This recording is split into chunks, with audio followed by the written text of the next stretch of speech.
আনুশকা শর্মা বিরাট কোহলির সঙ্গে প্রেম এবং ক্রিকেট মাঠে তার সরব উপস্থিতি কাল হয়ে দাঁড়িয়েছে তাদের সম্পর্কে। এরপরও ফাটল ধরেনি। আইপিএল খেলার সময় একবার আনুশকাকে এক রাতের জন্য বিছানায় পাওয়ার আগ্রহ প্রকাশ করেছিলেন টি-20 ক্রিকেটের মহাতারকা ক্রিস গেইল। এবার বোমা ফাটালেন বাংলাদেশের এমন একজনকে নিয়ে। তিনি এমন খোঁচা দিয়েছেন যিনি নানা কারণে আলোচনায় ছিলেন।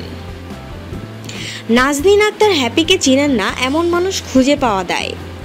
বাংলাদেশের ক্রিকেটার রুবেল হোসেনের সঙ্গে প্রেম, দৈহিক সম্পর্ক, মামলা, জেল খাটানো, মামলা প্রত্যাহার নিয়ে পুরো পৃথিবী দেখেছে নোংরা খেলা।